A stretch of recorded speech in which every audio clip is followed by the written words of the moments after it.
प्रेम हुए थे। कृष्ण भगवान जी ने, जब राधा जी ने कृष्ण भगवान से प्रेम किया था तो उन्होंने ये थोड़ी पूछा था कि तुम हिंदू हो कि मुस्लिम हो। लेकिन जब तक आप अपने ऊपर कंट्रोल नहीं रखना चाहते हो तब तक आपको तुम्हार बाप समझाओ, तुम्हार महतारी समझाओ, तुम्हार रिश्तेदार समझाओ, केहू समझाओ, उगारी खाली सुने बस। तो क्या करिए वो पीठ पीछे हो अपना बहुत बड़ा ब्रह्मा भाई है, अपना समझावत है कि गुटखा ना खाए, काहे ना खाए भाई, गुटखा खाए हमारा आत्मा संतुष्ट होता, हम खा गुटखा। सिगरेट पिए हमारा आत्मा संतुष्ट होता, हम पिए सिगरेट। इसके लिए आपको स्वयं को समझाना पड़ेगा। तो अब मैं अपनी बहन बेटियों से, अपने धर्म के जो रक्षक हैं उनसे एक ही बात कहना चाहूंगा, आप धर्म के रक्षक बनिए, भक्षक ना बनिए। आप अपनी धर्म की रक्षा के लिए अपना ड्रेसिंग सेंस सही करिए, अपने आप को नंगा पुंगा करके समाज के सामने मत लेकर के आइए। आप अपने आप को सही बना करके समाज के सामने लेके आइए। और समाज को जो काटने का काम किया जा रहा है सोशल मीडिया के माध्यम से बहुत बड़ा किया जा रहा है। चंद्रिका दीक्षित वड़ा पाव गर्ल, वड़ा पाव बेच के वो वायरल भई, अब आज मुसलमान के साथे बियाह कैली ही, हीरोइन बन गई अपने आप का, सकल न सूरत मोहिनी मूरत। एक वो थी, कौन हो, ऐश्वर्या राय, पता नहीं कौन, इलाहाबाद वाले वहां कुंभ मेला में वायरल हो गई, वो गए मुसलमान बियाह कैली ही। मोनालिसा, मैं तो मोनालिसा का फैन हो गया हूँ। मुझे तो मोनालिसा बहुत अच्छी लगने लगी है, उसकी आंखें हीरोइन जैसी हैं। अरे आंखें देख के तुमको प्रेम हो गया। एक रील बहुत वायरल हो रहा था, बोल रही थी कि कृष्ण भगवान ने क्या देखा था कि नहीं, कृष्ण पहले भी तो प्रेम हुए थे। कृष्ण भगवान जी ने, जब राधा जी ने कृष्ण भगवान से प्रेम किया था तो उन्होंने ये थोड़ी पूछा था कि तुम हिंदू हो कि मुस्लिम हो। अरे नीच, निर्लज्ज, तुच्छ, तुम कृष्ण और राधा से कंपेयर कर रहे हो अपने आप को। ये चमर मंगतिन हुआ, तुम्हें बता भाई ना, चमर मंगतिन, सकल न सूरत मोहिनी मूरत, भिखमंगन जैसी आवाज इनके, और इनके सब जने फैन हो गए रहे, बहुत बड़ा फैन हो गए। इनके ताए मर मिटत रहे, इनके ताए गिर जात रहे कि मोनालिसा के हम तो फैन हो गए हैं, हीरोइनी मिल गई। अखिया देख के फैन हो गया। बताओ, अखिया देख के फैन हो गए, क्यों मुंह देख के फैन हो जात, क्यों अठवा देख के फैन हो जात बा। मुझे केवल एक ही आदमी अच्छा लगता है, राजू तलवार मर्दानगी की बात करता है। ऐसा पत्रकार हमको लगता है पूरे भारत देश में कोई नहीं, भारत में पूरे विश्व में नहीं होगा। नहीं है। आदमी हो, मर्दानगी की बात करता है।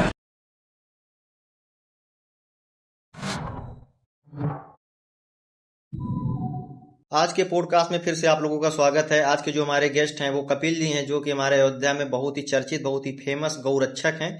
गौ माता की सेवा करते हैं, सनातन धर्म की बात करते हैं, वो हिंदू राष्ट्र की बात करते हैं, एक हिसाब से जनता को जागरूक करने का भी काम करते हैं वो। तो आज हमारे पॉडकास्ट में मौजूद है, तो भैया बहुत स्वागत करते हैं आज के हमारे इस पॉडकास्ट में। धन्यवाद, जय श्री राम। आज हम बताते हैं आपको कि किस टॉपिक पे बात होगी, जैसे कि गौ रक्षक सेवा करते हैं। उसके बाद में जो भारत में हिंदू राष्ट्र की बात होती है, हिंदू राष्ट्र कब बनेगा, तो आज ये सब टॉपिक पे भी बात होगा। और सनातन धर्म को लेकर जो सारे क्वेश्चन उठते हैं आदमी के दिमाग में, सनातन धर्म क्या है, तो आज बिल्कुल संक्षिप्त में उसका भैया से जानकारी लेंगे। एंड जो हमारा भारत देश दो हिस्सों में बटा हुआ है, तो आज इस टॉपिक पे भी बात करेंगे। क्या हिंदू राष्ट्र मतलब क्या हिंदू जागरूक हो चुका है या अभी भी ऐसे ही है। और आज का पॉडकास्ट जो है बहुत ही ज्यादा इंटरेस्टेड होने वाला है, तो आप लोग अंत तक बने रहिएगा और बताइएगा पॉडकास्ट कैसा लगा। तो भैया से सीधा क्वेश्चन करते हैं अब, भैया कि गौ जो है, गाय है, वो एक केवल जानवर है, क्या ये लोग हिंदुओं की आस्था को समझ नहीं पा रहे हैं? भैया सबसे पहले तो मैं आपको बोलना चाहूंगा कि आप गाय या गौ मत बोलिए, गौ माता बोलिए। द्वितीय, गौ माता के अंदर 33 कोटि देवी देवताओं का वास होता है। इस संसार में उनका दूध जो होता है वो अमृत के समान होता है। बिल्कुल। छोटे बच्चे जब पैदा होते हैं तो पुराने हमारे ही नहीं शास्त्रों के अनुसार उनको गौ माता का जो दर्जा दिया गया है, जो नहीं गौ माता को जो दूध, उनका जो अमृतपान छोटे बच्चों को कराया जाता है, उसमें जो पौष्टिक चीजें होती है, उसमें जो पावर होता है, वो भी देसी गौ माता में। उस चीज का कोई पावर अभी तक पा नहीं पाया है, चाहे वो छगड़ी बकरी हो चाहे वो ऊंट हो। ठीक, तो गौ माता का जो दर्जा अपने सनातन धर्म में है, इसको कोई पा नहीं सकता है। और आने वाले समय में गौ माता राष्ट्र माता घोषित होंगी, क्योंकि पूरे विश्व में अगर हम और आप देखें तो लगभग मेरे हिसाब से 40 से 50 देश ऐसे हैं जो कि मुस्लिम राष्ट्र पूरी तरह से हो चुके हैं और उनको इस चीज का सर्टिफिकेट ऐलान भी हो चुका है, ये मुस्लिम राष्ट्र है, इस्लामिक कंट्री है। हिंदुओं के लिए केवल एक बचा हुआ है, भारत। तो क्या ये हिंदू, अगर यहाँ का हिंदू 100-125 करोड़ हिंदू इतना कमजोर हो गया है कि अपने देश को, अपने हिंदुत्व को, अपने सनातन को एक राष्ट्र के, हिंदू राष्ट्र के रूप में घोषित नहीं कर सकता है? बिल्कुल कर सकता है, अगर एकता आ जाए। हाँ, आ जाए तो। लेकिन अभी जो 90% लोग हैं वो तो जागरूक हो चुके हैं, लेकिन 10% बचे हुए हैं। और अभी 10% में कौन बचे हुए हैं वो आप बताएंगे? देखिए, सोशल मीडिया बहुत बड़ा प्लेटफॉर्म है, और आजकल आप सबको देखते होंगे, नए जनरेशन से लेकर पुराने जनरेशन के भी जो भी लोग हैं, सबके हाथ में कोई ना कोई टच फोन जरूर है, एंड्रॉइड फोन जरूर है। सबके मोबाइल में गूगल, इंस्टाग्राम, फेसबुक, यूट्यूब, हर चीज जुड़ा हुआ है। पुराने समय में क्या होता था कि जब हम लोग पढ़ाई करने जाते थे तो हमको केवल मुगलों का इतिहास पढ़ाया जाता था। अभी क्या है कि हमें पता है कि महाराणा प्रताप कौन थे, रानी लक्ष्मीबाई कौन थी, ठीक है, छत्रपति शिवाजी महाराज क्या थे, राणा सांगा क्या थे। हमको इनका इतिहास पढ़ाया जाना चाहिए था। हमारे ऊपर जो प्रहार हुआ है वो मानसिक प्रहार हुआ है, हमको दिमाग से ही कमजोर बनाया गया है। बिल्कुल। जब छोटे बच्चे को जिस प्रकार का आप संरक्षण देंगे, जिस प्रकार का आप उसको एरिया देंगे, जिस माहौल में वो ढलेगा, वैसा ही उसके दिमाग पे प्रभाव पड़ेगा। तो हम लोगों का माहौल ही चेंज कर दिया गया राजनीतिक तुष्टीकरण के लिए। तो उस माहौल से अब धीरे धीरे लोग बाहर निकल रहे हैं। सबको बहुत अच्छे से पता हो रहा है कि हम क्या करेंगे तो सही है, क्या करेंगे तो गलत। तो आने वाले समय में हनुमान जी की कृपा रही, अनंत बलवंत संत सम्राट उत्तरामुखी सरकार की अगर कृपा रही, तो सभी सनातनी, सभी हिंदू भाई एक हो जाएंगे, और आने वाले समय में भारत को हिंदू राष्ट्र और गौ माता को राष्ट्र माता घोषित कराकर ही दम लेंगे। हिसाब से जो गौ रक्षा करते हैं तो उनको लोग बदनाम किया जा रहा है, तो उसके पीछे का सबसे बड़ा कारण क्या है? राजनीति। सबसे बड़ा रीजन राजनीति है। बीच में लाकर राजनीति को रख देते हैं। सबसे बड़ा रीजन राजनीति है। राजनीति क्यों है? क्योंकि रील और रियल में जमीन आसमान का अंतर होता है। बिल्कुल। अब हम यहाँ पे आपके सामने बैठे हैं, जो बोल रहे हैं, कहने और करने में अंतर होता है। कहना आसान है, करना बहुत कठिन, का से दोनों चीज है।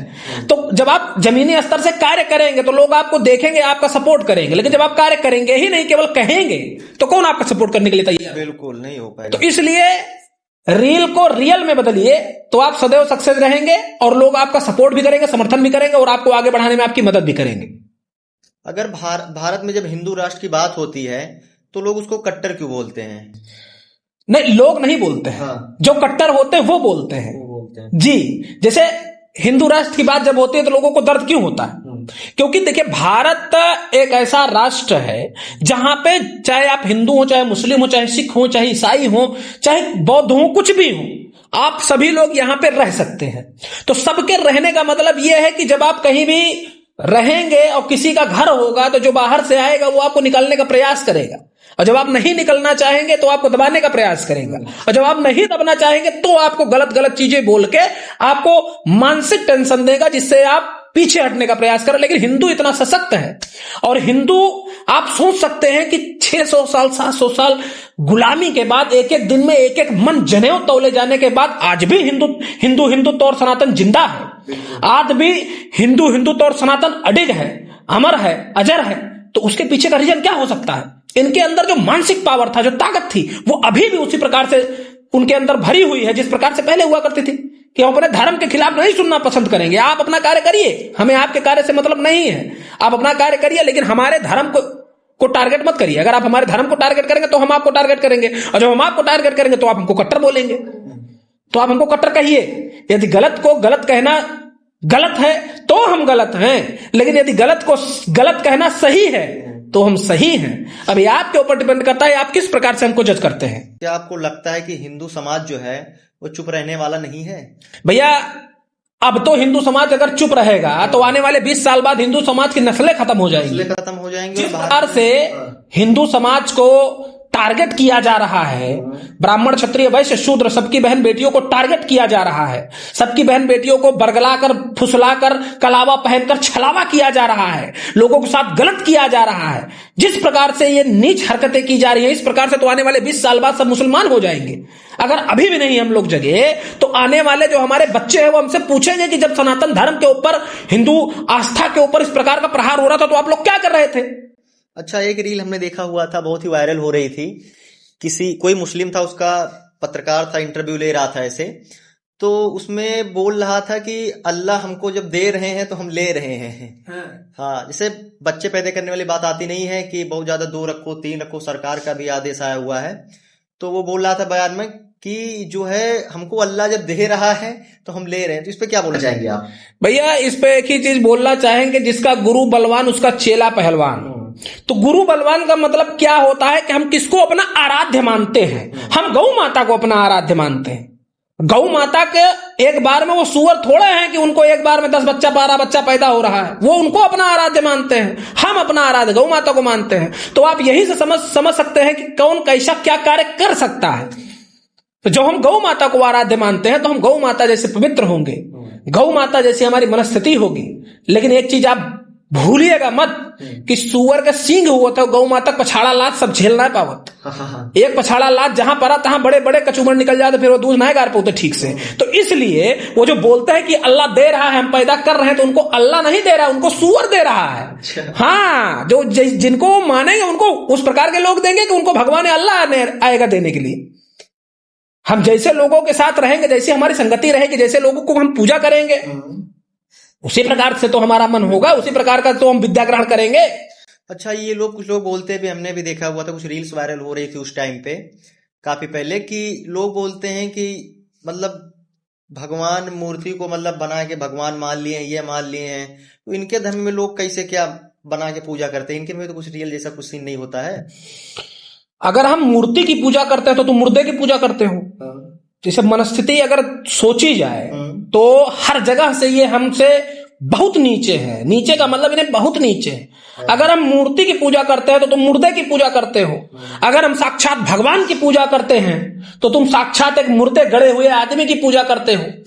दूसरी बात, आप किसी भी मंदिर में जाएंगे, चाहे आप अयोध्या हनुमानगढ़ी चले जाइए, चाहे आप राम मंदिर चले जाइए, चाहे आप कनक भवन चले जाइए, चाहे आप दशरथ महल चले जाइए, चाहे आप छोटी छावनी चले जाइए, कहीं भी आप चले जाइए, आपको एक अलग सी वाइब आएगी, आपको एक अलग सी खुशबू सुगंध आएगी। वो ऑरा जो होता है उसको सब समझ नहीं पाता है। जिस दिन हिंदुत्व और सनातन में रहने वाले लोग, चाहे वो ब्राह्मण हो, चाहे क्षत्रिय हो, चाहे वैश्य हो, चाहे वो शूद्र हो, इन सब चीजों को समझ गए, उस दिन इनसे आगे कोई हो नहीं सकता।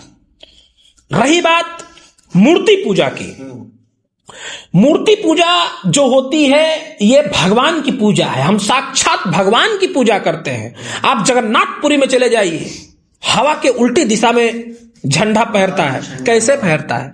हनुमानगढ़ी में सन 1994 में बम रखा गया, उस बम को ध्वस्त करने वाला बंदर था। कैसे संभव हुआ? अब यहाँ पे इनके कौन से अल्लाह आकर के कहां पे बम बचा लिए? इनसे कौन से अल्लाह आकर के कहां पे उनका वो करा लिया? सबसे बड़ी बात मैं आपको एक और बोलना चाहूंगा, चाहे इस बात पे विवाद ही पैदा हो जाए।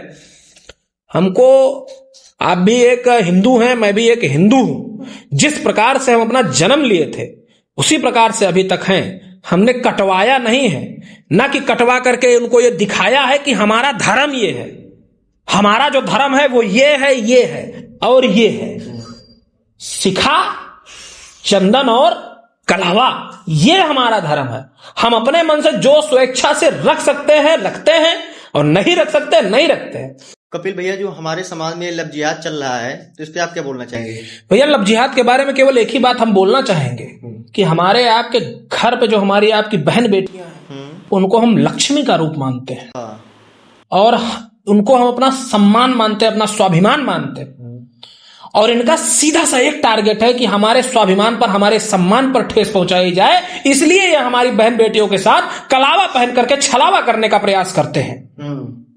और हमारी बहन बेटियां एक छोटा सा फोकस देख करके इनके पीछे पीछे चली जाती हैं। यह सबसे बड़ी कमी है।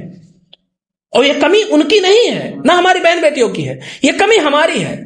क्योंकि हम उनको संभाल नहीं पा रहे, हम उनको समझा नहीं पा रहे, हम उनको अपने कंट्रोल में रख नहीं पा रहे हैं।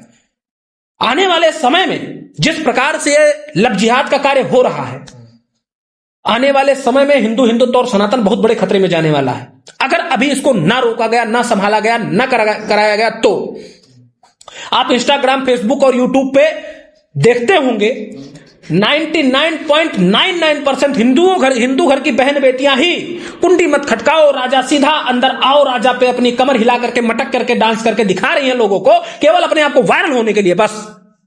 क्या किसी मुस्लिम घर की लड़की को आपने देखा? नहीं। क्या किसी मुस्लिम घर की लड़की कोई गलत कार्य करते हुए दिखाई दी? केवल हमारा ही समाज सबसे कमजोर हो रहा है? केवल हमारे ही समाज में जो लोग, हमारी बहन बेटियां, वो सबसे कमजोर हो रही हैं? सोशल मीडिया पे वायरल होने के लिए तो सोशल मीडिया पे आप तमीज से भी वायरल हुआ जा सकता है। मैं इनसे केवल एक बात कहना चाहता हूं कि आपको अगर अपने धर्म की औकात नहीं पता है तो आप राजस्थान की धरती पर एक बार जाइए। 16,300 रानियों ने केवल अपना चेहरा नहीं दिखाया, रानी पद्मिनी, रानी दुर्गावती, रानी लक्ष्मीबाई, इन सबसे आप सीख लीजिए। इन्होंने अपना चेहरा नहीं दिखाया, लेकिन अपने आप को मृत घोषित करना इन्होंने सही समझा। इन्होंने जौहर किया, अपने आप को जिंदा जला डाला, लेकिन अपना चेहरा नहीं दिखाया। इनसे आपको सीख लेनी चाहिए। यदि आप अपना आदर्श मल्लिका शेरावत और यदि आप अपना आदर्श मियां खलीफा को मानेंगे तो आप क्या कर सकते हैं वो आप कल्पना भी नहीं कर सकते। लेकिन आप अपना आदर्श सबसे पहले बदलिए। रानी पद्मिनी को देखिए, महारानी लक्ष्मीबाई को देखिए, इनसे आप सीख लीजिए आप क्या कर सकते हैं, क्या नहीं कर सकती हैं। आपके अंदर वो ताकत है, आपके अंदर वो पावर है, आपके अंदर वो बल है कि आप अपने लिए अपनी ही रक्षा नहीं, अपने धर्म की रक्षा भी कर सकती हैं। को वायरल होना है ना, तो वायरल होने के लिए अश्लीलता फैला रही है सोशल मीडिया पे। वायरल होने का 2-3 रास्ता है भाई साहब, वायरल होने का 2-3 रास्ता है। मैं भी तो एक वायरल आदमी हूं। बिल्कुल। क्या मैंने कहीं जाके कमर मटकाया? नहीं। क्या मैंने किसी बहन बेटी के साथ जाके कॉमेडी वीडियो बनाई? क्या मैंने किसी के साथ जाकर के गलत काम किया? हर चीज का एक रूल होता है, एक रेगुलेशन होता है, एक फंडा होता है, आप उसको फॉलो करिए। आप कैसे नहीं वायरल होंगी? सनातन धर्म पे बोलने वाली वो दिल्ली में आप जाकर देखिए, हमारी कम से कम 10 से 15 बहन बेटियां हैं जो कि सनातन धर्म पर बोल बोलकर आज 10 से 15 FIR अपने ऊपर लेकर के घूम रही हैं। क्या वो इंसान नहीं है? बिल्कुल है। क्या वो बहन बेटियां नहीं है? क्या वो हिंदू नहीं है? सब हैं, लेकिन आप करना नहीं चाहते हो। आपको ये ट्रेंड समझ में आता है कि कपड़ा जितना छोटा पहनेंगे उतने लड़के हमको ताड़ेंगे। वहीं से वायरल होंगी, लड़के लाइक करेंगे। इसमें लड़कों की भी गलतियां, सब लोग लाइक करते हैं, लेकिन लड़के करे तो करे कहाँ। देखिए, लड़कों की गलती नहीं है, नहीं आप ये नहीं कह सकते लड़कों की गलती है, उनको देखा है ना। अरे वो अपना आंख फोड़ लिए, चाहे वो हिंदू हो, चाहे मुस्लिम हो, चाहे सिख हो, चाहे ईसाई हो, अगर आप गलत काम करेंगे तो लोग आपको देखेंगे। भाई सोशल मीडिया देखने के लिए तो बना हुआ है। क्या लोग अपना सोशल मीडिया अकाउंट डिलीट कर देंगे? लेकिन दर्द होता है जब अपने समाज की किसी लड़की के साथ गलत होता है, तो दर्द होता है। और वो दर्द आप देख सकते हैं, चाहे वो दिल्ली का तरुण हत्याकांड हो, चाहे वो हमारी जितनी भी बहन बेटियों के साथ गलत कार्य हुआ है, उनके साथ रेप हुआ है, उनको जिंदा उनको सब फंसा करके उसके बाद उनके साथ जो है काट करके उनको फ्रिज में भरा जा रहा है, बक्से में भरा जा रहा है, बोरे में भरा जा रहा है। इन सब चीजों को देख करके इनको सीखना चाहिए, लेकिन ये नहीं सीख रहे हैं। सबसे बड़ी कमी यही। और एग्जांपल में आप देख लीजिए, चंद्रशेखर रावण सन 2015 की अगर आप वीडियो देखेंगे तो उसमें चंद्रशेखर रावण एक मंदिर को बचाने के लिए झंडा हाथ में लिए हुए जा रहे थे। उन्होंने बोला कि हम अपने मंदिर की रक्षा तब तक करेंगे जब तक हमारे प्राणों में, हमारे शरीर में एक बूंद खून का कतरा रहेगा, तब तक हम अपने मंदिर की रक्षा करेंगे। आज वही चंद्रशेखर रावण सांसद बनने के बाद तुष्टीकरण की राजनीति करते हैं, समाज को बांटने की राजनीति करते हैं। और चाहे आप बांग्लादेश में देखिए, वहां पे जो हत्याकांड हुआ, हिंदू को जिंदा जलाया गया, क्या वो ब्राह्मण था? क्या वो क्षत्रिय था? वो शूद्र था। उसके लिए क्यों नहीं है बोलने के लिए आगे आए? दिल्ली में तरुण हत्याकांड हुआ, क्या वो ब्राह्मण था? क्या वो क्षत्रिय था? क्या वो वैश्य था? वो भी एक शूद्र था। उसके लिए क्यों नहीं है सामने आए? ये केवल राजनीतिक प्रोपेगेंडा है। राजनीति में अपने आप को आगे बढ़ाने के लिए, लोगों को अपने आप को दिखाने के लिए और लोगों को अपने आप आकर्षित करने के लिए, खींचने के लिए केवल ये राजनीति की जाती है। बस हमको केवल एक चीज सिखाया जाता है कि आप अपने धर्म की रक्षा करिए प्रशासन के साथ में। हम उसी चीज को फॉलो करते हैं, प्रशासन को मद्देनजर रखते हुए, देखते हुए अपने कार्य को करते हैं। और कार्य को करने के बाद जरूरी नहीं है कि सब कुछ आप सोशल मीडिया पर दिखाए ही, क्योंकि आगे चल के भैया हमको राजनेता तो बनना नहीं है ना, हमको समाज सेवी अपने नाम के आगे टैग लगाना है कि हम समाज सेवी हैं, फलाना समाज सेवी, फलाना राजनेता। हम जैसे हैं वैसे सही हैं, हम जैसे हैं वैसे सुरक्षित हैं। राम जी चाहेंगे जब जोन होगा, हमारे जो भाई हैं, हमारा जो परिवार है, वो जो चाहेंगे वो होगा। किसी को सोचने, किसी के कहने, किसी के बोलने से कुछ नहीं होने वाला है। ना हमें तुष्टीकरण की राजनीति करनी है, ना हमको किसी समाज को एक दूसरे से खंडित करके और ना विखंडित करके बांटना है। हम केवल एक चीज जानते हैं, ब्राह्मण क्षत्रिय वैश्य शूद्र हम सब भाई भाई हैं, हमको जाति में नहीं। भैया अभी जल्द हमने देखा, लखनऊ में एक रील वायरल हो रही थी, जो इमाम बाड़ा था, उसमें अगर किसी भी धर्म का हो तो वहां जाने के लिए बुर्का पहनना क्या जरूरी है? सबसे पहले जो आपने बोला, मैं उसका नाम नहीं लेता हूं क्योंकि आप समझ सकते हैं। दूसरी बात, अपने धर्म को आगे बढ़ाने के लिए आप किसी को जबरदस्ती कोई काम नहीं करा सकते हो। वो एक पर्यटन प्लेस है, वहां पे लोग घूमने के लिए जाते हैं। तो जरूरी नहीं है कि आप जो कहें वो पहने, आप जो कहें वो कटाएं तभी वहां पे जाएं, ये संभव नहीं है। वो सरकारी चीज है, सरकारी भूमि है, वहां पे जिसकी इच्छा जो जाएगा और जिस प्रकार से इच्छा होगी उस प्रकार से जाएगा। बस खाली एक ये है कि आप थोड़ा तमीज से जाइए, थोड़े तहजीब से जाइए, थोड़ा अपने आप को मेंटेन करके जाइए। मुझे केवल एक ही आदमी अच्छा लगता है, राजू तलवार। राजू तलवार मर्दानगी की बात करता है। ऐसा पत्रकार हमको लगता है पूरे भारत देश में कोई नहीं, भारत में पूरे विश्व में नहीं होगा। नहीं है। मर्द में वो मर्दानगी की बात करता है, वो सत्य की बात करता है, वो हिंदुस्तान में मर्द पैदा करना चाहता है। वो ये कहता है कि यहाँ पे अगर मर्द नहीं पैदा होंगे तो हिंदुस्तान आज के 100 साल बाद खत्म हो जाएगा। कि हिंदुस्तान में गुलामी की राजनीति की जा रही है, लोगों को केवल गुलाम बनाने का काम किया जा रहा है, लोगों को फ्री माइंड नहीं दिया जा रहा है। तो राजू तलवार की तरह बनिए, मर्द बनिए, गांडू वाली हरकत मत करिए। अगर गांडू वाली हरकत करेंगे तो गांडू वाली हरकत केवल उसी को बोला जाएगा कि आंख देखकर फैन हो गए, ओंठ देखकर फैन हो गए, नाक देखकर फैन हो गए, किसी का कान देखकर फैन हो गए। अरे फैन भगवान के होइए।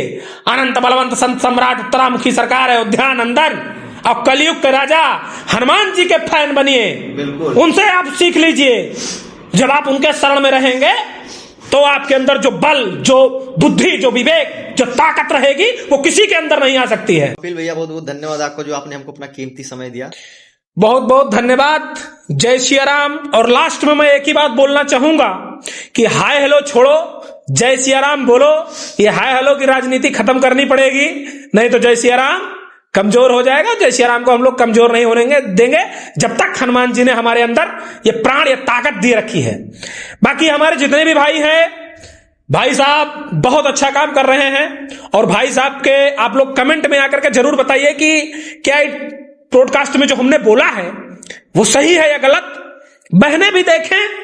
और बहनें से एक ही आग्रह करना चाहूंगा कि आप रानी लक्ष्मीबाई को देखिए, उनको पसंद करिए। रानी पद्मिनी को देखिए, उनको पसंद करिए, उनके बताए हुए रास्ते पर चलिए, ना कि मोनालिसा की फैन बनिए। उनको बताए हुए, उसके बताए हुए रास्ते पर आप मत चलिए। और ना कि बड़ा पाव गर्ल की फैन बनिए, जो कि यह कह सके कि यदि अपने बच्चों की रक्षा के लिए मुझे किसी के बिस्तर पर जाकर के सोना पड़ेगा तो मैं सो जाऊंगी। ऐसे नीच, निकृष्ट और छोटी मानसिकता वाले लोगों को आप लोग इग्नोर करिए।